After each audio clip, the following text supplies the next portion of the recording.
Tamil Nadu star hero, ప్రస్తుతం తమిళనాడు ముఖ్యమంత్రిగా ఉన్నటువంటి టీవీకే పార్టీ అధినేత విజయ్, అలాగే స్టార్ హీరోయిన్ త్రిష త్వరలో పెళ్లి చేసుకోబోతున్నారు అనేటువంటి సమాచారం తమిళనాడు మీడియాలో చక్కర్లు కొడుతుంది. రోజు ఉదయాన్నే 9:30, 10 సెక్రటరీకి వచ్చి 5 విజయ్ సెక్రటరీ నుంచి డైరెక్ట్గా త్రిష ఇంటికి వెళ్తున్నాడని, 8 దాకా త్రిష ఇంట్లోనే ఉండి 8 తర్వాత తన ఇంటికి వెళ్తున్నాడు అనేటువంటి ప్రచారం ఉంది.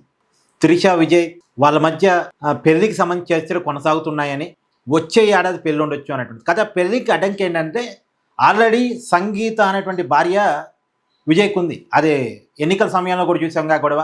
త్రిషతో సంబంధం పెట్టుకొని నాకు అన్యాయం చేస్తున్నాడు నా భర్త, విజయ్తో విడాకులు అప్లై చేస్తున్నా అని చెప్పేసి అప్పట్లో సంగీత విడాకులు అప్లై చేస్తున్నట్టుగా చెప్పింది మీడియాకి.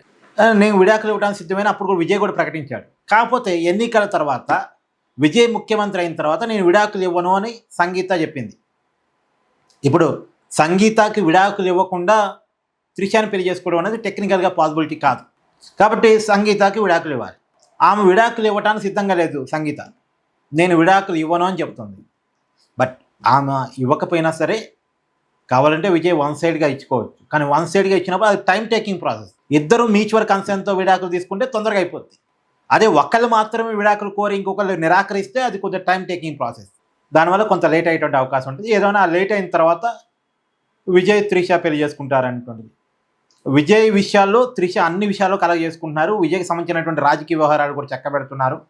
బీజేపీతో కూడా ఒక ఇంటర్నల్ అండర్స్టాండింగ్. నిజానికి బీజేపీకి వ్యతిరేకంగా విజయ్ ఉన్నాడు, కాంగ్రెస్తో కలిసి ఉన్నాడు. ఇంకా ఇండి కూటమిలో కూడా చేరబోతున్నట్టుగా ఈ మధ్య వార్తలు కూడా వస్తున్నాయి. అయినప్పటికీ కూడా బీజేపీ పెద్దలకు విజయ్ మీద కోపం రాకుండా మధ్యలో సయోధ్య వాతావరణాన్ని త్రిష ఏర్పాటు చేస్తున్నారు. గతంలో అమిత్ షాతో కూడా భేటీ అయ్యారు అనేటువంటిది.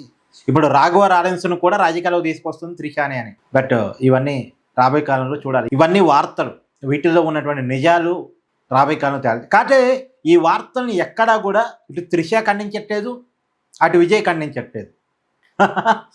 తమిళనాడు మీడియాలో గట్టిగా ఈ వార్తలు చక్కలు కొడుతున్నావు, ఇద్దరిలో ఎవరు ఖండించట్లేదు. కాబట్టి ఎంతో కొంత నిజం ఉంటుంది అనేటువంటి ప్రచారం ఉంది. బట్ చూడాలి రాబోయే కాలం. Please do like, share and subscribe this channel.